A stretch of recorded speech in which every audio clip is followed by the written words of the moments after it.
أكبر الله أشهد أن لا إله إلا الله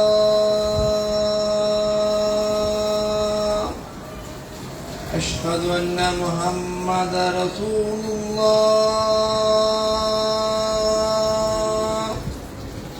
أشهد أن محمد رسول الله حي على الصلاة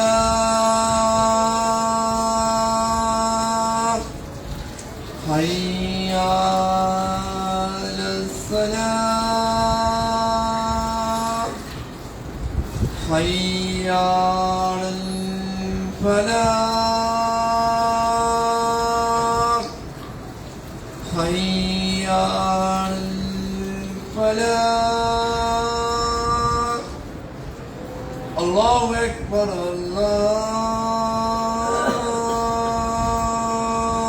الله أكبر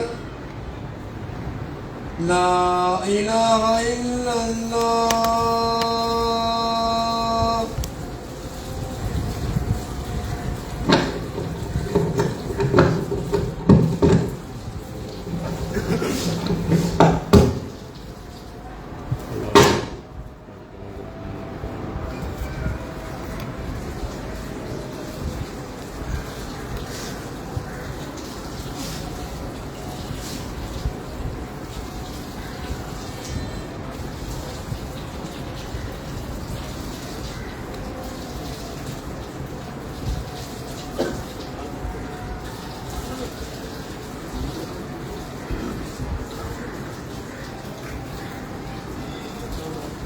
அதில் மாற்றிடு அதில் மாற்றி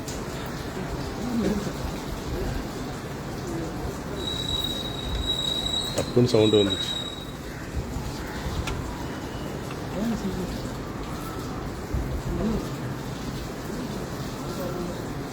அதில் மாற்றிடு.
السلام عليكم ورحمة الله وبركاته. إن الحمد لله نحمده ونستعينه ونستغفره ونؤمن به ونتوكل عليه ونعوذ بالله من شرور أنفسنا ومن سيئات أعمالنا من يهده الله فلا مضل له ومن يضلل فلا هادي له أشهد أن لا إله إلا الله وحده لا شريك له وأشهد أن محمدا عبده ورسوله. اللهم صل على محمد وعلى آل محمد كما صليت على إبراهيم وعلى آل إبراهيم إنك حميد مجيد.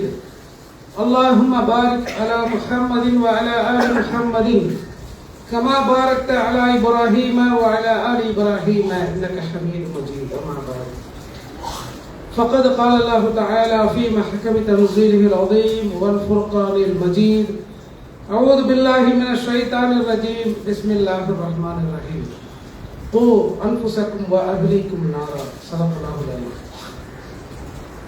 அன்பிற்குரிய பெரியோர்களே, தாய்மார்களே, சகோதர சகோதரிகளே, வல்ல அல்லாஹ் நம் மீது கடமையாக்கிய ஜும்ஆ என்ற சிறப்பு மிகு வணக்கத்தை நிறைவேற்றுவதற்காக இங்கே ஒன்று கூடியிருக்கிறோம். அல்ஹம்துலில்லாஹ். இந்த உயர்வான வேளையிலே ஏக இறைவனாம் வல்ல அல்லாஹ்வினுடைய அருளும் சாந்தியும் அவனுடைய இறுதி தூதர் நபிகள் நாயகம் ஸல்லல்லாஹு அலைஹி வஸல்லம் அவர்கள் மீதும் அவர்களை உண்மையோடு பின்பற்றிய சத்திய நபி தோழர்கள் மீதும் மார்க்கத்தின் செய்திகளை பாதுகாப்பதில் தங்களை அர்ப்பணித்துக் கொண்ட இமாம்கள் மீதும் அல்லாஹ்வினுடைய கட்டளைக்கு அடிபணிந்தவர்களாக உரிய நேரத்தில் இந்த ஜும்மாவுடைய வழிபாட்டை நிறைவேற்றுவதற்காக வருகை தந்திருக்கிற நம் அனைவர் மீதும் அந்த ஏக இறைவனின் அருளும் சாந்தியும் என்றென்றும் நிலவட்டுமாக என்று துவா செய்தவனாக இந்த ஜும்மா உரையினை ஆரம்பம் செய்கிறேன். அன்புமிக்க பெரியோர்களே, சகோதரர்களே, நாம் வாழுகிற இந்த காலகட்டம்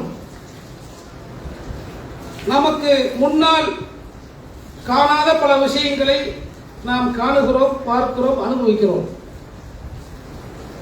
அது அப்படி நம்ம பார்த்தோம் என்று சொன்னால் சில குறிப்பிட்ட காரியங்களை குறித்து, செய்திகளை குறித்து மக்களுக்கு மத்தியிலே விழிப்புணர்வை ஏற்படுத்துவதற்காக அந்தந்த செய்திகளினுடைய தலைப்பிலே சில தினங்கள் கொண்டாடப்படுவதை பார்க்கிறோம். நேற்றைய தினம் கூட குழந்தைகள் தினம் என்ற ஒரு தினம் கொண்டாடப்பட்டது. இது மட்டும்தான் இருக்குதா அப்படின்னு சொன்னோம்னா, குழந்தைகள் தினம், அதே போல பெற்றோர்கள் தினம், தம்பதியர் தினம், முதியோர் தினம் என்று தினத்தை பார்த்தோம்னா வருஷத்துல பல தினங்கள் கொண்டாடப்படுகிறது. ஒவ்வொன்றுக்கும் ஒவ்வொரு காரணங்கள் சொல்லப்படுகிறது. மனிதர்களை தாண்டி விலங்குகளுக்கும் புலிகள் தினம், யானைகள் தினம் என்று பல்வேறு தினங்கள் கொண்டாடப்படுகிறது. இவைகள் கொண்டாடப்படுவதற்கான, இது பற்றி செய்திகள் சொல்லப்படுவதற்காக கொண்டாடப்படுகிறது. ஏன் இவ்வாறு செய்யப்படுகிறது என்று அதுக்கான காரணங்களை சொல்லும் போது இது குறித்த விழிப்புணர்வை மக்களுக்கு மத்தியில் ஏற்படுத்த வேண்டும். அது குறித்து மக்களுக்கு எந்த ஒரு கவலையும் இல்லாமல், அக்கறை இல்லாமல் மனிதர்கள் இருக்கிறார்கள். ஆகவே அது குறித்த அக்கறையை எல்லோருக்கும் ஏற்படுத்த வேண்டும். சுற்றுச்சூழல் தினம் அப்படின்னா சுற்றுச்சூழலை மாசுபடுத்தக்கூடாது அப்படிங்கிற ஒரு விழிப்புணர்வை மக்கள்கிட்ட கொண்டு போகணும் என்று இந்த தினங்கள் அனுசரிக்கப்படுவதன் மூலமாக ஒரு விழிப்புணர்வு ஏற்படுத்தப்படும் அப்படிங்கிற ஒரு நோக்கம் சொல்லப்படுகிறது. அதுல பார்த்தோம் அப்படின்னு சொன்னா, உலகம் படைக்கப்பட்டது மனிதன் படைக்கப்பட்டதிலிருந்து பெற்றோர்கள் குழந்தைகளை பெற்று வளர்க்கிறார்கள். வளர்ந்து ஆளாகிற அவர்கள் திருமணம் முடித்து தம்பதியாகிறார்கள். பிறகு அவர்கள் முதியோர்கள் ஆகிறார்கள். இது உலகத்தில் ரொட்டீனா நடந்துகிட்டு இருக்கிற ஒரு விஷயம் தான். ஆனால் அதற்கு குழந்தைகள் தினம் வைக்க வேண்டியிருக்கு. தம்பதியர் தினம், பெற்றோர்கள் தினம், முதியோர் தினம் என்று ஏன் வைக்கிறார்கள் என்று சொன்னால், இன்று இது குறித்த விழிப்புணர்வு மக்களுக்கு இல்லை. குழந்தைகள் தினம்னா இது குழந்தைகளை எப்படி வளர்க்கணும், பராமரிக்கணும், அவங்களுக்கு என்ன செய்யணும், குழந்தைகள் கொண்டாடப்பட வேண்டியவர்கள், அவர்கள் நமக்கு தேவையற்றவர்கள் கிடையாது, அது மனித சமூகத்திற்கு தேவையான ஒன்று. இந்த மாதிரியான கருத்துக்களை மக்களுக்கு மத்தியிலே சொல்வதற்கான ஒரு பிரச்சாரம் செய்வதற்கான வாய்ப்பாக இது சொல்லப்படுகிறது. இது சொல்லாட்டாலும் ஒவ்வொரு குடும்பத்திலும் குழந்தைகளுக்காக இயங்கக்கூடிய பெற்றோர்கள் ஏராளம் உண்டு. குழந்தையே இல்லை என்று சொன்னால் ஏதேனும் ஒரு குழந்தை கிடைக்காதா என்று இயங்கும் பெற்றோர்கள். பெண் குழந்தையாக இருந்தால் ஆண் குழந்தை கிடைக்காதா, ஆண் குழந்தைகளாக இருந்தால் பெண் குழந்தை கிடைக்காதா என்று குழந்தைகளுக்காக இயங்கும் பெற்றோர்கள் தான் இன்னைக்கு இருக்கிறாங்க. அதே போல ஒவ்வொரு விஷயத்திலும் இந்த தினங்கள் கொண்டாடப்படுவதன் மூலமாக இந்த விழிப்புணர்வு ஏற்படுத்தப்படுகிறது அப்படிங்கிறத பார்க்கிறோம். ஆனால் இந்த தினங்கள் எல்லாம் வெறும் வாய் வார்த்தையாக அல்லது வெற்று விளம்பரமாக மக்களுக்கு மத்தியிலே சொல்லப்படுவதை பார்க்கிறோம். அதன் மூலம் என்ன மாற்றத்தை மக்களுக்கு மத்தியிலே ஏற்படுத்த வேண்டுமோ, என்ன விழிப்புணர்வை மக்களுக்கு தந்திருக்க வேண்டுமோ, அந்த விழிப்புணர்வை இதை அனுசரிக்கிற அரசாங்கம் எந்த வேலையும் செய்யறது இல்லை. இப்ப சுற்றுச்சூழல் தினம் என்று வைத்துக் கொள்ளுங்கள். சுற்றுச்சூழலை கெடுப்பதிலே அரசாங்கம் முதல் பாமர மனிதன் வரை எல்லோருக்கும் அதில் பங்கு இருக்கிறது. நம்ம எல்லாரும் சேர்ந்துதான் கெடுக்கிறோம். சுற்றுச்சூழல் நான் கெடுக்கவே இல்லைங்க, என்னால் இந்த உலகத்தில் எந்த சுற்றுச்சூழலும் கெடவே இல்லை அப்படின்னு ஒரு மனுஷன் சொல்ல முடியாது. ஏன்? நம்ம பிளாஸ்டிக் பயன்படுத்தாதவர்கள் யார் இருக்கிறாங்க? வாகனத்தை பயன்படுத்தாதவங்க யார் இருக்கிறாங்க? சாக்கடையில் கொண்டு போய் குப்பையை கொட்டாதவங்க யார் இருக்கிறாங்க? இப்படி நம்ம பயன்படுத்துகிற நம்முடைய லைஃப் ஸ்டைல், நம்ம வாழ்க்கை முறைன்னு சொல்ற பாருங்க, இவை அனைத்திலும் சுற்றுச்சூழலை மாசுபடுத்துகிற அம்சம் நிறைந்திருக்கிறது. அப்படி மொத்தமா அதோடைய ஒரு உருவமா பார்க்கணும்னா தான் நொய்யங்கிற ஒரு நதி இன்னைக்கு சாக்கடையாக மாறி போயிருக்கிறது. இது இயற்கையால் ஏற்பட்டதா? மனிதர்கள் சுற்றுச்சூழலை பாதுகாக்கல, நமக்கும் அக்கறை இல்லை, இந்த மக்களை வழிநடத்துகிற அரசாங்கத்துக்கும் அதை பற்றி அக்கறை கிடையாது. அப்ப சுற்றுச்சூழல் தினம் வருஷம் கொண்டாடிட்டு இருக்கிறான். ஆனால் சுற்றுச்சூழல் பற்றிய விழிப்புணர்வு மக்களுக்கு மத்தியில் வந்திருக்கிறதா? இது கொண்டாடப்படுவதால் நான் இன்றிலிருந்து என் மூலம் ஏற்படுகிற சுற்றுச்சூழலை நான் குறைப்பேன். முழுமையா பண்ண முடியாது, குறைக்க முயற்சி பண்றேன் அப்படிங்கிற மாதிரி யாருக்காவது அதை பற்றி அக்கறை இருக்கிறதா? அப்படி ஏற்படுத்தப்பட்டிருக்கிறதா என்று சொன்னால் இல்ல. அது ஒரு தினமாக அனுஷ்டிக்கப்படுகிறது. எப்படி பல செய்திகளை கடந்து போகிறோமோ அது போன்று இன்றைக்கு சுற்றுச்சூழல் தினம், ஆமா சுற்றுச்சூழல் தினம், அப்படி கடந்து போயிடுறோம். இப்படி எல்லா விஷயங்களையும் கடந்து போவதை போலத்தான் இந்த குழந்தைகள் தினம், பெற்றோர் தினம், முதியோர் தினம், இது எல்லாமே கடந்து செல்லப்படுகிறது. ஆனால் இஸ்லாம் இந்த தினங்களை கொண்டாட சொல்லவில்லை. நாம் இன்னைக்கு தினங்களை கொண்டாடுகிறோம். பள்ளிக்கூடங்கள்ல, அரசாங்கத்தில் தினங்களை கொண்டாடுகிறார்கள். ஆனால் அந்த குழந்தைகள் தினம் கொண்டாடப்பட்டால் அந்த குழந்தைகள் கொண்டாடப்பட வேண்டுமே, அது இல்லை. முதியோர் தினம் கொண்டாடப்பட்டால் அந்த முதியோருக்குரிய உரிய பராமரிப்பு கிடைத்திருக்க வேண்டுமே, அது இல்லை. அப்ப வெறும் கொண்டாட்டமாக அல்லது ஒரு தினத்தை அனுஷ்டிப்பதாக அல்லது அந்த ஒரு நாளில் அதை பற்றி பேசுவதாக அது அமைந்திருக்கிறது.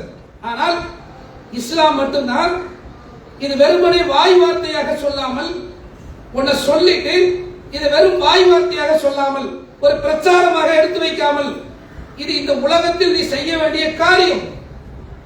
இதை குறித்து மரணத்திற்கு பின்னால் இருக்கிற உன் மறுமை நாளில் விசாரிக்கப்படும். நீ இதை சரியா செஞ்சியா, இதை சரியா பண்ணனியா, இந்த காரியத்துக்கு என்ன பண்ணுவ என்று ஒவ்வொன்றை குறித்தும் மறுமையில் விசாரிக்கப்படும் என்று இஸ்லாம் நமக்கு மிக தெளிவாக சொல்லுகிறது. அப்படி நம்ம பார்த்தோம் என்று சொன்னால் நம்முடைய குழந்தைகளை பற்றியும் மறுமையில் விசாரிக்கப்படும், பெற்றோர்களை குறித்து நம்ம இடத்துல விசாரிக்கப்படும். ரெண்டுமே அந்த விசாரணை நமக்கு இருக்குது, எல்லாமே விசாரணைக்குரியதான். நபிகள் நாயகம் ஸல்லல்லாஹு அலைஹி வஸல்லம் அதை எவ்வளவு தெளிவான வார்த்தைகளை நமக்கு சொல்லுகிறார்கள் பாருங்கள்.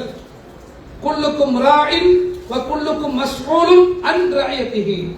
உங்களில் ஒவ்வொருவரும் பொறுப்பாளர்கள் தான், யாருமே பொறுப்பற்றவர்கள் கிடையாது. உலகத்திலே மனிதனாக பிறந்திருக்கிற அனைவரும் பொறுப்பாளர்கள். எனக்கு எந்த பொறுப்புமே இல்லை என்று யாரும் சொல்லிவிட முடியாது, எல்லோரும் பொறுப்பாளர்கள்.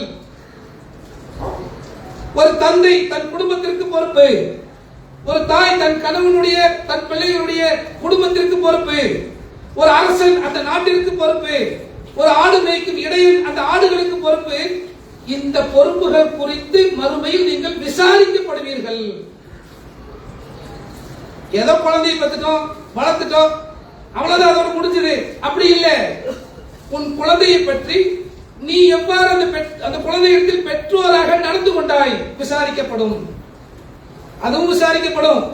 அந்த குழந்தை வளர்ந்து ஆளாகி இந்த பெற்றோர் முதியவர்கள் ஆன பிறகு அந்த குழந்தையிடத்தில் விசாரிக்கப்படும், பெற்றோர்கள்ட்ட எவ்வாறு நடந்து கொண்டாய். அப்போ இஸ்லாம் இதை எல்லாம் லைஃப் ஸ்டைலாவே மாத்தி நமக்கு கொடுத்திருக்கு, வாழ்க்கை முறையாக நமக்கு அமைத்து கொடுத்திருக்கிறது. வெறுமனே ஒரு தினங்களாக ஆக்கிவிடாமல் அது நம்முடைய வாழ்க்கையின் தினந்தோறும் ஒரு அங்கமாக இருக்க வேண்டும்.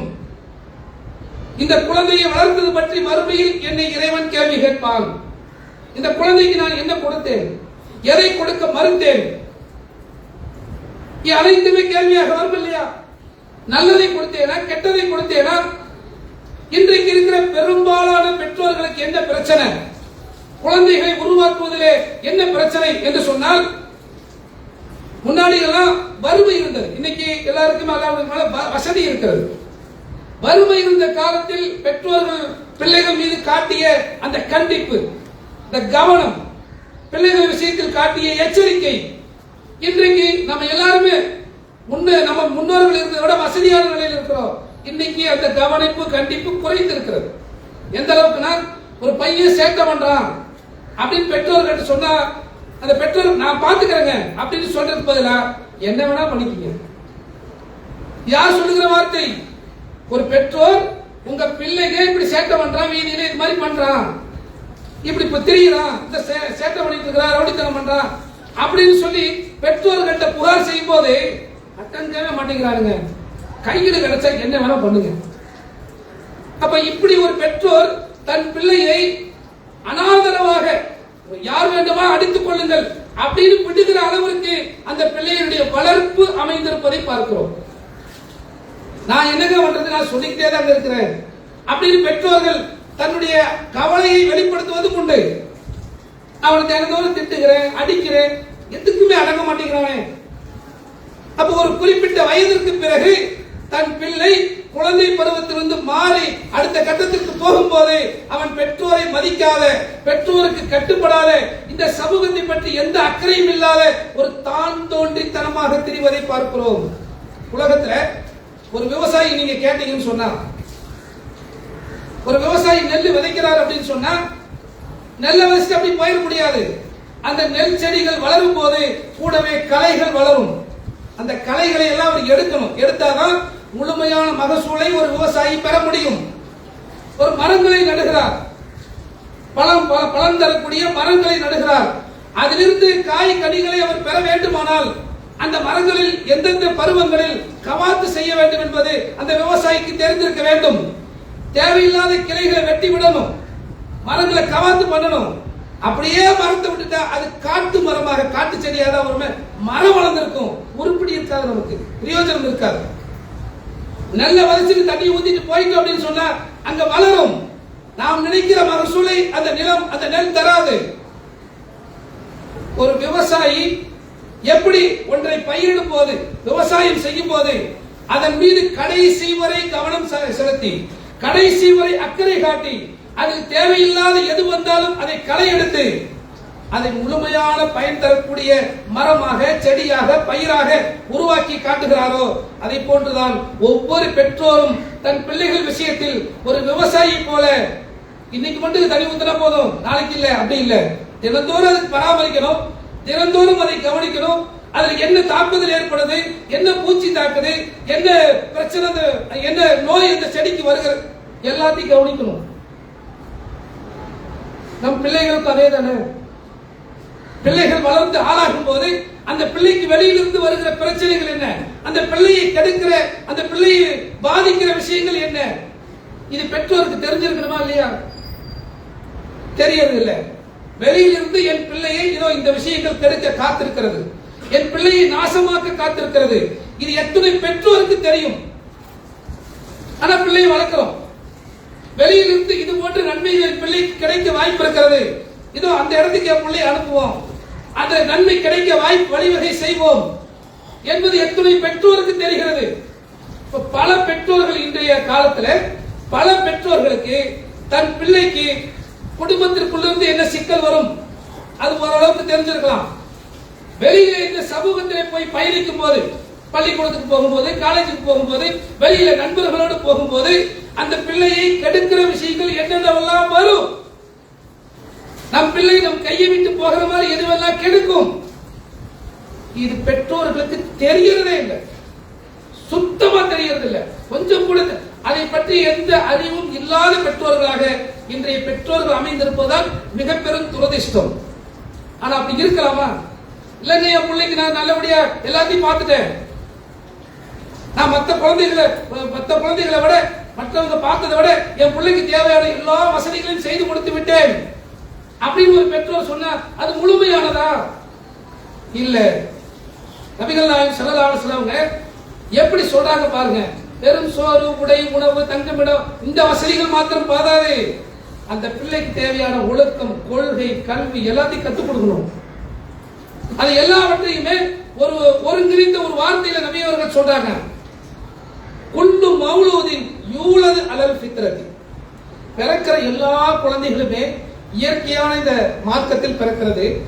பெற்றோர்கள் தான் அந்த குழந்தைகளை யகூதிகளாக, நஸ்ரானிகளாக அல்லது நெருப்பு வணங்கிகளாக மாற்றி விடுகிறார்கள். ஒரு குழந்தைய என்ன மாதிரி உருவாக்கணுங்கிறது பெற்றோர்களுடைய கையில் இருக்கிறது. குழந்தை பிறக்கும் போது யூதனா பிறக்கல, நஸ்ரானியா பிறக்கல, பிறக்கும் போதே நெருப்பை வணங்குவனா பிறக்கல, பிறக்கும் போதே பல தெய்வ கொள்கையில பிறக்கல. அந்த குழந்தைக்கு கற்றுக் கொடுத்தது யாரு? பெற்றோர்கள் அப்படிங்கிறாங்க. அப்ப பெற்றோர்கள் மூலம் தான் அந்த பிள்ளை கல்வியை கற்றுக்கொள்ள முடியும். பெற்றோர்கள் மூலம் தான் அந்த பிள்ளை ஒழுக்கத்தை கற்றுக்கொள்ள முடியும். பெற்றோர்களிடம் இருந்தால் அந்த பிள்ளை நாகரிகம், பண்பாடு எல்லா விஷயத்தையும் கத்துக்க முடியும். பெற்றோர்கள் இதை கத்துக்கும் போதுதான் அந்த பிள்ளை பெற்றோர்களுடைய வழியில அதை பின்பற்றும். பெற்றோர்கள் கவனிக்கல, அது பற்றி அக்கறை செலுத்தல அப்படின்னு சொன்னா அந்த பெற்றோர்களுக்கு பதிலாக அந்த பிள்ளை வேற இடத்திலிருந்து கற்றுக்கொள்ளும். நாம் எதுல கவனமா இருக்கணும்னா, பெற்றோர்களாகி நாம் இந்த குழந்தைக்கு கற்றுத் தராவிட்டால், நன்மை தீமைகளை கற்றுத் தராவிட்டால், இந்த பிள்ளை வெளியில் எதை கற்றுக்கொள்வான்னு தெரியும். நன்மையா தீமையா தெரியாது. நன்மையாவும் இருக்கலாம், தீமையாவும் இருக்கலாம். எதை கற்றுக்கொண்டாலும் அதில் அவன் உறுதியா இருப்பான். அதற்கு பிறகு அவனை போய் நம்ம வளைக்கணும், நம்ம போக்குக்கு இருக்கணும். தமிழ் ஒரு பழமொழி சொல்லுவாங்க, 5இல் வளையாதது 50இல் வளையுமா? வளையாது. அதுக்கப்புறம் என் பிள்ளை இப்படி ஆயிட்டா அப்படி ஆயிட்டான்னு குழம்பி பிரயோஜனம் இல்லை. இப்ப பெற்றோர்கள் குழந்தைகள் விஷயத்திலே எதிலெல்லாம் ஜாக்கிரதையாக இருக்கணும்னா, என் பிள்ளை எப்படி அமைய வேண்டும், எப்படி இருக்க வேண்டும் என்பதை நான் தான் பிள்ளைக்கு கற்றுக் கொடுக்க வேண்டும். பெற்றோர்கள் தான் அதை கற்றுத்தர வேண்டும். அது பெற்றோர்களிடமிருந்து பிள்ளைகளுக்கு கிடைக்க வேண்டிய முக்கியமான ஒரு கல்வி. இஸ்லாமிய பண்பாடு, நாகரிகம், இது எல்லாமே பெற்றோர்களிருந்து வரணுங்க. நம்ம இது ஏற்கனவே பல முறை இதை பார்த்திருப்போம். யோசித்து பாருங்கள். மதரசாவுக்கு வருகிற பிள்ளைகள் மதரசாவில் அஜரத்தை பார்த்தா அஜரத் அஸ்ஸலாமு அலைக்கும் அப்படிங்குது. வீட்டுக்கு வந்தா பேரண்ட்ஸை பார்த்தா, பெற்றோர்களை பார்த்தா சலாம் சொல்றது இல்லை. இது எத்தனை முறை பயான்ல கேட்டிருப்போம். ஏன் சொல்றது இல்லை? அஜரத்தை பார்த்தா சலாம் சொல்லணுங்கிறத அஜரத்து கத்து கொடுத்துட்டாரு. அவர் எல்லாத்துக்கும் சலாம் சொல்லணும்னு சொன்னாரு. ஆனா அவர் வீட்டுக்கு வந்து கத்து கொடுக்க முடியாது இல்லையா? மதரசாக்குள்ள நுழையும் போது அவன் தவறி போய் மறதியாக சலாம் சொல்லாம வந்தா கூட சலாம் சொல்லிட்டு வா அப்படின்னா, அவன் திரும்ப வெளியில போய் அஜரத் அஸ்ஸலாமு அலைக்கும் சொல்லிட்டு தான் சபைக்குள்ள வரணும். அப்ப அவன் அடுத்த தடவை என்ன செய்வான்? போனா அஜரத்தை திருப்பி தட்டிட்டு அனுப்புவாரு. அதனால வரும்போதே ஒரு சலாம போட்டு வந்துருவோம் அப்படின்னு கத்துக்கிறான். எந்த வீட்டில் இது கற்றுக் கொடுக்கப்படுகிறது? வீட்டிற்குள்ளே நுழையும் போது பெற்றோர்கள் இருப்பார்கள், அண்ணன் தம்பி இருப்பார்கள், அந்த வீட்டுக்குள்ள மனிதர்கள் இருப்பார்கள். அவர்களுக்கு சலாம் சொல்ல வேண்டும் என்கிற முறை எந்த பெற்றோர்களால் கற்றுத்தரப்படுகிறது? ஒருவேளை சலாம் சொல்லாமல் உள்ளே நுழைந்து விட்டால் சலாம் சொல்லிட்டு தான் வரணும் போ என்ற பயிற்சி கொடுக்கப்பட்ட பிள்ளைகள் எத்தனை பேர்? இன்னைக்கு நம் வீட்டு பிள்ளைகளுக்கு அப்படிப்பட்ட இஸ்லாமிய ஒழுக்கங்கள், இஸ்லாமிய பண்பாடுகள், இஸ்லாமிய நாகரிகம் நம்ம சொல்ற பாருங்க, இவைகளை பெற்றோர்கள் இருந்தாங்க கத்துக்கணும். வெளியில மதரசாக்கு வந்தா பிள்ளைகள் படிக்கும், பாடம் படிக்கும், தீனியாத் படிக்கும். இதை நடைமுறைப்படுத்த வேண்டிய இடம் வீடு. இப்ப தினந்தோறும் குர்ஆன் ஓதுனா நன்மை, ஓகே. இது எங்க ஓதும்? மதரசாவில் வந்து பாடத்துக்காக ஓதுவான், அஜர்த்து மிரட்டுவாரு, அடிப்பாருங்கிறதுக்காக ஓதுவான். அதை தாண்டி நன்மை நாடி ஓதணும்னா அவனுக்கு வீட்டில் தான் ஓதணும். வீட்டில் குர்ஆனை வைத்து ஓதுகிற அந்த வாய்ப்பு பிள்ளைகளுக்கு ஏற்படுத்தப்படுகிறதா? இல்ல. அப்ப நம்ம பிள்ளைகளுக்கு என்னத்தை கற்றுக் கொடுக்கிறோம்? பெற்றோர்கள் எதை கொடுக்கிறோம் அப்படின்னு கொஞ்சம் கொஞ்சமா நம்ம பிள்ளைக்கு எதை கொடுத்திருக்கிறோம் கொஞ்சம் கொஞ்சமா நம்ம யோசித்து பார்த்தோம் என்று சொன்னால், நம்மிடமிருந்து அந்த பிள்ளைக்கு உணவு போகுது, நல்ல உடை போகுது, இன்னும் அவன் தேவையான பள்ளிக்கூடத்துக்கு தேவையான எல்லா விஷயங்களும் போகுது. ஆனால் ஒரு பெற்றோரிடமிருந்து அந்த பிள்ளைக்கு போக வேண்டிய கல்வி போக மாட்டேங்குது. பெற்றோரிடமிருந்து பிள்ளைக்கு போக வேண்டிய நாகரிகம் போகல, பண்பாடுகள் கடத்தப்படவில்லை. இது பெற்றோருக்கு தானே வரணும். அப்ப பெற்றோர்கள் இந்த அளவு இன்றைக்கு இது பெற்றோருடைய குறையாக நம்ம நினைக்கல, அந்த அறியாமையில் தான் பெற்றோர்கள் இருக்கிறார்கள். அவங்களை அப்படித்தான் வளர்த்திட்டாங்க, அவங்களும் அப்படித்தான் குழந்தைகளை வளர்த்துறாங்க என்று இந்த அறியாமையில் இருக்கிற இந்த பெற்றோர்களால் பிள்ளைகள் வெளியில போய் அதை இதையும் கத்துக்கிட்டு வந்து கெட்டு போய் கடைசியில அந்த பிள்ளை இந்த சமூகத்திற்கும் அந்த குடும்பத்திற்கு மட்டுமல்ல இந்த சமூகத்திற்குமே பாரமானவனாக மாறி போய் விடுகிறான். அதான் உண்மை. நீங்க ரோட்ல எத்தனை பேர் பார்க்கிறோம், குடிச்சிட்டு ரோட்ல படுத்து கிடக்குறான். அவனுக்கு பெற்றோர் இருக்க மாட்டாங்க, தானா முளைச்சு வந்தவனாவே அந்த சாலையில படுத்து கிடக்கிற குடி போதையில படுத்து கிடக்கிற அந்த குடிகாரன் அப்படி வச்சுக்கங்க. அந்த குடிகாரனுக்கு ஒரு பெற்றோர் உண்டுதானே, அவனை பெற்று வளர்த்து ஆளாக்கி ஒரு பெற்றோர் உண்டுதானே. ஏன் இப்படி வந்தா? அவ்வளவுதான் வளர்ப்பு. அவனை சரியான முறையில் கண்டுகொள்ளவில்லை, கவனிக்கவில்லை, அதனால இப்படி கெட்டு போயிட்டான். அப்படித்தானே சொல்லுகிறோம். அதுதானே பெரும்பான்மை உண்மை இருக்கிற. பெற்றோரை மீறி கெட்டு போகிற பிள்ளைகள் குறைவு, பெற்றோர்களால் கவனிக்கப்படாமல் கெட்டு போகிற பிள்ளைகள் அதிகம். அப்ப இன்றைக்கு இது கவனத்தில் எடுத்துக் கொள்ளப்பட வேண்டும். இது ஒரு நாளுக்கு அல்ல. குழந்தைகள் தினம்னா அந்த ஒரு நாளுக்கு அல்ல, ஒவ்வொரு நாளும் அது எடுத்துக் கொள்ளப்பட வேண்டும். ஒவ்வொரு நாளும் குழந்தைகிட்ட மாற்றம் ஏற்பட்டுக்கிட்டே இருக்கும். அதை நம்ம அனுபவிப்போம். பிறந்த குழந்தை ஒரு மாசம் கழிச்சு ஒரு ரியாக்ட் பண்ணும், அதே 2 மாசம் கழிச்சு இன்னொரு ரியாக்ஷன் கூடுதலா பண்ணும். அந்த குழந்தைய பாத்தீங்கன்னா ஒவ்வொரு மாசமும் அதுகிட்ட மாற்றங்கள் வந்துகிட்டே இருக்கும். இது எல்லாம் நம்ம ரசிப்போம். ஒரு குறிப்பிட்ட வயசுக்கு பிறகு நல்ல குழந்தை பேசி நல்ல எல்லாத்தையும் சகஜமா பேசுகிற அளவுக்கு பேசி பழகிட்டா அதற்கு பிறகு அந்த குழந்தையிடம் வருகிற மாற்றத்தை நம்மளால கணிக்க முடியல, தெரிஞ்சுக்க முடியல. பிறந்த குழந்தை 6 மாசம் ஆகும்போது, 1 வருஷம் ஆகும்போது, 1.5 வயசு ஆகும்போது, 2 வயசு ஆகும்போது எவ்வளவு மாற்றங்கள் வந்ததோ, இந்த மாற்றங்களை எல்லாம் புரிந்து கொள்ள முடிந்த பெற்றோர்களால் அந்த குழந்தை 5 வயதிற்கு பிறகு, 6 வயதிற்கு பிறகு அந்த குழந்தையிடம் ஏற்படுகிற மாற்றங்கள், அது பேச்சில் ஏற்படுகிற மாற்றங்கள், நடத்தையில் ஏற்படுகிற மாற்றங்கள், ஒழுக்கத்தில் ஏற்படுகிற மாற்றங்கள், இவைகளை கண்டுகொள்ள முடியல பெற்றோர்களால். அவ்வளவுதான். கை குழந்தையா இருக்கும் போது கவனிக்க முடிந்த நம்மால் நம்மோடு இணைந்து நடக்கிற அளவுக்கு பருவத்தை எட்டும் போது அந்த குழந்தையினுடைய மாற்றத்தை கணிக்க தவறுகிற அல்லது இப்படி எல்லாம் மாற்றம் வரும் தெரியாத பெற்றோர்களாக இருப்பதை பார்க்கிறோம். ஒரு குழந்தை பருவத்திலிருந்து அடுத்த பருவத்திற்கு மாறும் போதுதான் எல்லா பிரச்சனையும் வரும், எல்லாருக்குமே வரும்.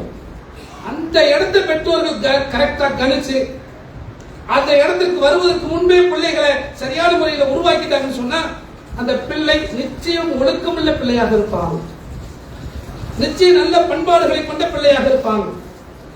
நல்ல குடும்பம், அந்த பிள்ளைகளை நன்றாக வளர்த்திருக்கிறார்கள் என்று மற்றவர்கள் பார்க்கும் போது பாராட்டும் அளவுக்குள்ள பிள்ளையாக இருப்பாங்க.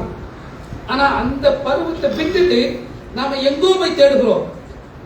பொதுவாக டீன் ஏஜ் ஆங்கிலத்தில் சொல்லுவாங்க. டீன் ஏஜ், இந்த டீன் ஏஜ்னா என்ன நமக்கு புரியல.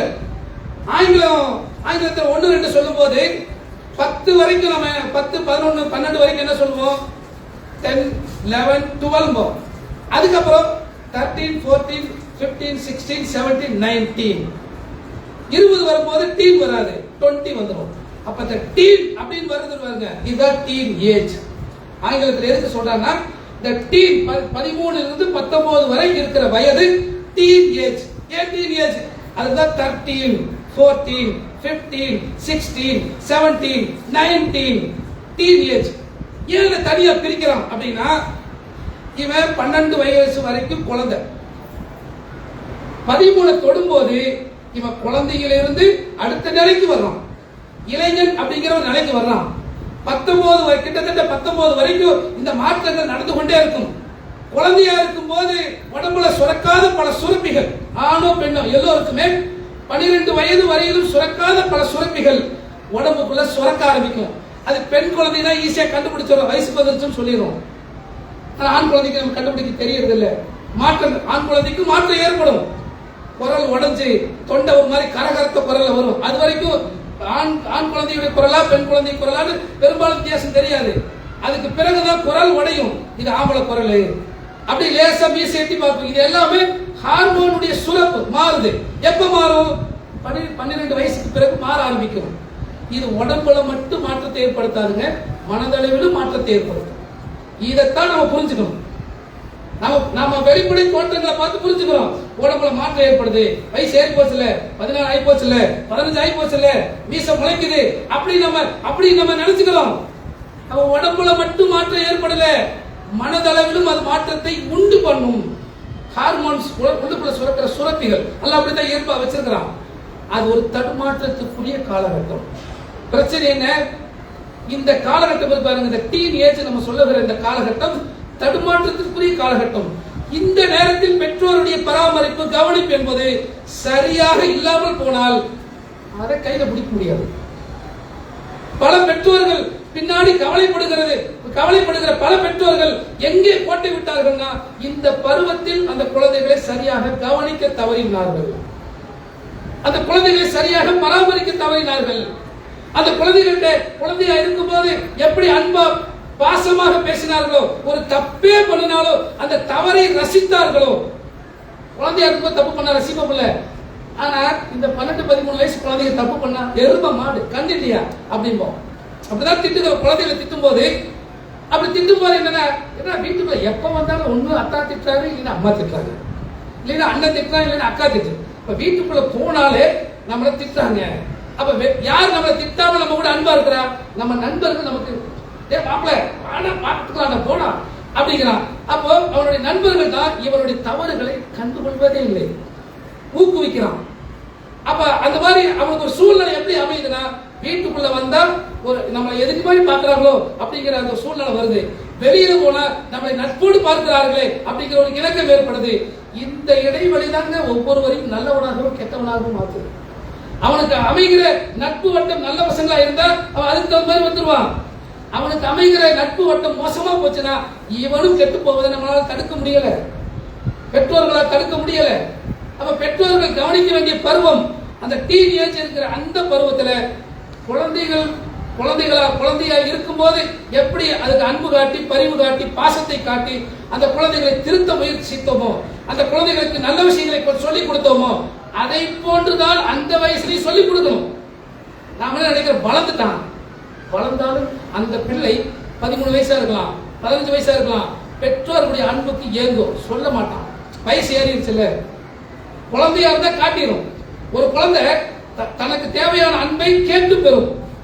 ஒரு 2 வயசு குழந்தை இருக்குன்னு வைங்க, நம்ம புள்ள இன்னொரு குழந்தை, நம்ம அண்ணன் தம்பி குழந்தை வருதுன்னு வைங்க, அந்த குழந்தையை தூக்கி வச்சா இந்த குழந்தை விடாது, என்னைய தூக்கும் நிற்கும்.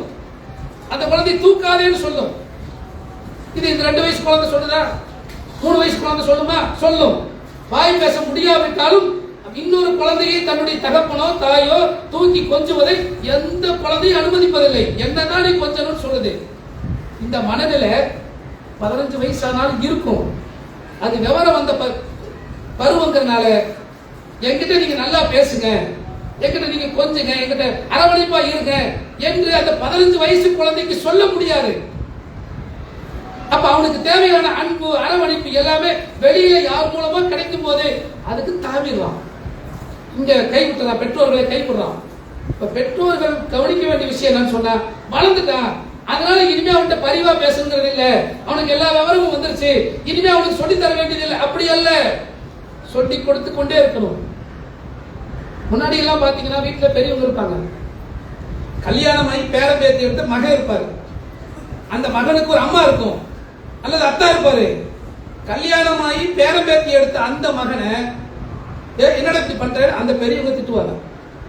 அவங்கள பொறுத்த வரைக்கும் அவர் 50 வயசு 60 வயசு ஆனாலும் இந்த 80 வயசு பெரியவருக்கு அல்லது அந்த அம்மாவுக்கு மகன் தான், குழந்தை தான். அப்படிதான் இருந்தாங்க. இன்னைக்கு அப்படி இல்லை. இன்னைக்கு கொஞ்சம் வளர்ந்துட்டாலே நாம் அவ்வளவுதான் தள்ளி விட்டுறோம். அப்படி இல்லாமல் இந்த குழந்தைகள் சரியான பராமரிப்பில் இருக்கும் போது, நம்முடைய கவனிப்பில் இருக்கும் போது, கவனிப்பு, அரவணைப்பு எல்லாம் இருந்து சொன்னா அந்த குழந்தை சாலிகான குழந்தையா வரும், நல்ல குழந்தையா வரும். குழந்தைகளுக்கு நம்ம கத்துக் கொடுத்துட்டே, ஒவ்வொன்றும் சின்னதா கொஞ்சம் கொஞ்சமா கத்துக் கொடுத்துட்டே இருக்கணும். இதை என் அம்மா சொல்லி கொடுத்தாங்க, என் அத்தா சொல்லி கொடுத்தாங்க, இதை இவங்க சொல்லி கொடுத்தாங்க என்று குடும்பத்திலிருந்து கற்றுக்கொண்ட அந்த விஷயங்கள் கடைசி வரை அந்த குழந்தைக்கு நடைமுறையில் இருக்கும். நாம எதை கற்றுக் கொடுக்கிறோமோ அதை அந்த குழந்தை நடைமுறைப்படுத்துவதற்கான வாய்ப்பை நாம ஏற்படுத்தி கொடுத்துட்டே இருக்கணும். இது பெற்றோர்கள் செய்ய வேண்டிய வேலை. இதுக்கு ஒரு நாள் போதுமா? குழந்தைகள் தினம் ஒரு நாளை கொண்டாடிட்ட போதுமா? கிடையாது. இது தினம் தினம் நம்ம கொண்டாடித்தான். நம் வீட்டில் குழந்தைகள் இருந்தால் தினம் தினம் அந்த குழந்தைகளை நம்ம கொண்டாடணும், குழந்தைகளை பராமரிக்கணும், குழந்தைகளை அரவணைக்கணும். இந்த அரவணைப்பும் அன்பும் கடைசி வரை பெற்றோர்களிருந்து குழந்தைகளுக்கு கிடைக்கணும்னு நினைக்குது. நாம ஒரு குறிப்பிட்ட பருவத்தோட இனிமே உனக்கு தேவையில்லை அப்படின்னு கழட்டி விட்டுறோம். இந்த நிலை இல்லாமல் கடைசி வரை இருக்கும் என்று சொன்னால் அந்த பருவம் தான், அந்த குழந்தைகள் தான் சிறந்த குழந்தைகளாக வளர்கிறார்கள். நபிகள் நாயகம் ஸல்லல்லாஹு அலைஹி வஸல்லம் குழந்தைகள்கிட்ட எப்படியெல்லாம் அன்பா நடந்துக்கிட்டாங்க அப்படிங்கறத நம்ம பார்க்கிறோம். இதுல அனஸ் ரலியல்லாஹு அன்ஹு அவங்க ஒரு சிறப்பான ஒரு செய்தியை நமக்கு சொல்றாங்க. எப்படின்னா, நான் 10 வருடங்கள் அல்லாஹ்வுடைய தூதர்கிட்ட வேலை செஞ்சிருக்கிறேன். ஒரே ஒரு முறை கூட அல்லாஹ்வுடைய தூதர் ஏன் இப்படி செஞ்ச இப்படி கேட்டதில்லை, இப்படி செஞ்சிருக்கலாமேன்னு கூட சொன்னதில்லை. ஏன் இப்படி செஞ்சேன்னு கேட்ட, என்னென்ன ஏன்டா இப்படி பண்ணன அப்படின்னு சத்தம் போடவும் இல்லை, திட்டவும் இல்லை அப்படின்னு கேட்டது இல்லையா, இப்படி பண்ணிருக்கலாம்ல அப்படின்னு கேட்டது இல்லையா. அதுக்காக ஒரு தப்பே பண்ணலையானா தப்பு பண்ணியிருக்காரு. 10 வயசு பையனா கொண்டு போய் அல்லாஹ்வுடைய தூதர்கிட்ட சேர்க்கிறாங்க. 20 வயது வரையிலும் யார் இருக்கிறாரு? ரசூலுல்லாஹ் கூடயே உதவியாளரா இருக்கிறாரு. இப்ப 10 வயசு பையனுக்கு முன்னாடி சேட்டை இருக்கும்ல, இருந்துச்சு. அதான் அந்த நபி தோழரே சொல்றாங்க, பின்னாடி ஒரு முறை ஒரு வேலையா என்னை ரசூலுல்லாஹ் அனுப்புனாங்க. நான் போனேன், ரோட்ல பசங்க விளையாண்டுட்டாங்க, நானும் போய் விளையாட ஆரம்பிச்சிட்டேன். என்னடா போனவனை காணமே அப்படின்னு சொல்லிட்டு அல்லாஹ்வுடைய தூதர் என்னைய தேடி வர்றாங்க. நான் பசங்களோட விளையாண்டு இருக்கிறேன். நம்ம வீட்டு பையன் இப்படி விளையாண்டுதான் என்ன செய்வோம்? அங்கேயே 4 மிதி, அதுக்கப்புறம் வீட்டுல கூட்டிட்டு வந்து இன்னும் 4 மிதி. நடக்குமா இல்லையா? எத்தனை வயசு? 10 வயசுக்கு மேல இருக்கிற ஒரு பையன்.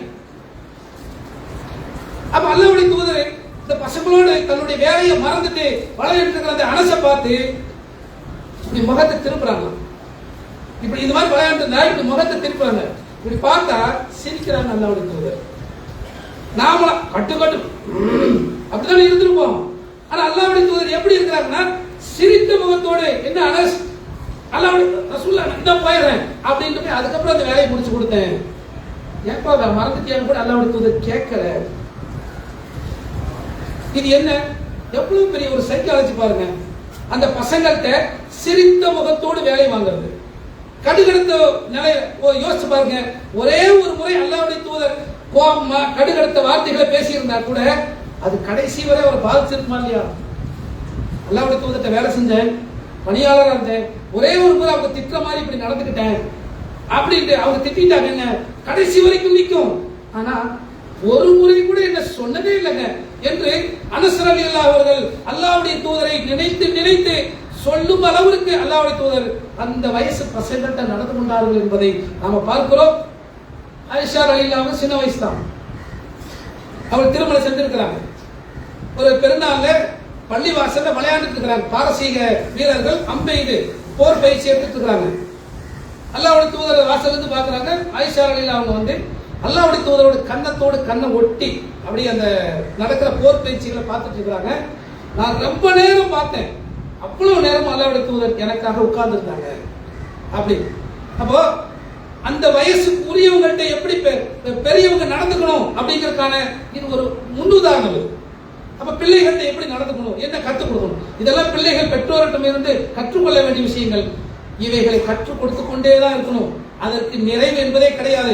என்னையோடு நான் பெற்றோராக, உன்னை பெற்றவனாக நான் கற்றுக் கொடுக்க வேண்டிய எல்லா விஷயத்தையும் கற்றுக் கொடுத்துட்டேன் அப்படி எந்த பெற்றோரும் சொல்லவே முடியாது. கண்டிப்பா கற்றுக் கொடுத்துட்டே தான் இருக்கணும். அப்படி கற்றுக் கொடுக்கிற அனைத்து நாளும் பிள்ளைகள் பெற்றோரிடமிருந்து கற்றுக்கொள்கிற ஒவ்வொன்றை பழகுகிற ஒவ்வொரு நாளும் அது குழந்தைகள் தினமாகத்தான் இருக்கும்.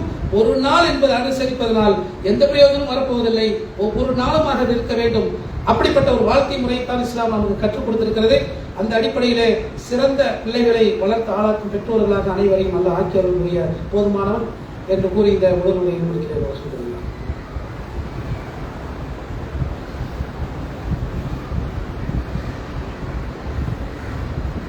அல்ஹம்துலில்லாஹ்.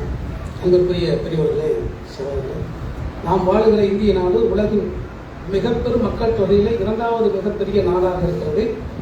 எல்லா வளங்களையும் கொண்டிருக்கிற ஒரு நாடு.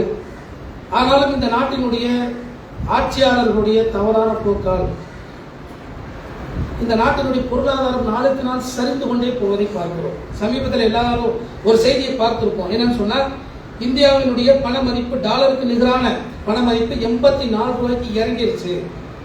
நாம ஒரு அமெரிக்க டாலர் வாங்கணும்னா 84 ரூபாய் கொடுக்கணும்.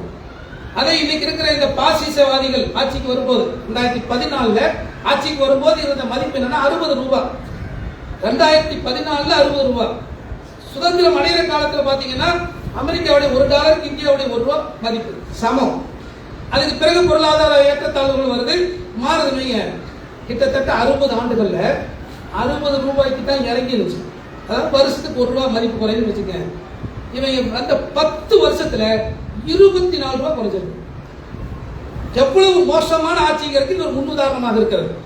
இது போன்ற ஆட்சியாளர்கள் எந்த நாட்டில் இருந்தாலும் அந்த நாட்டு மக்கள் பின்னாடி வரக்கூடிய எதிர்காலத்தில் மிகுந்த சிரமத்தை அடைவார்கள்.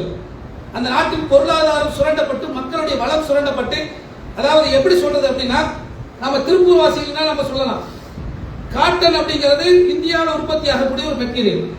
இந்த காட்டனுக்கு உரிய மதிப்பு இன்னைக்கு இருக்குதா திருப்பூர்ல அப்படின்னா இல்ல. பாலிஸ்டருக்கு கிடைச்சிருக்கிற மரியாதை நம்ம பார்க்கிறோம். பாலிஸ்டர் அப்படிங்கிறது இந்தியாவில் உற்பத்தி செய்ய முடியாது. அது பெட்ரோலிய ப்ராடக்ட், பெட்ரோலிய பொருள் தான் எடுக்கணும். அது முழுக்க அந்த ரா மெட்டீரியல் எல்லாமே இம்போர்ட் பண்ணி தான் வரணும். இம்போர்ட் பண்ணி வருது அப்படின்னா அது இந்த நாட்டுக்கு இடைஞ்சல், நம்ம அந்நிய செலவாணி பாதிக்கும்.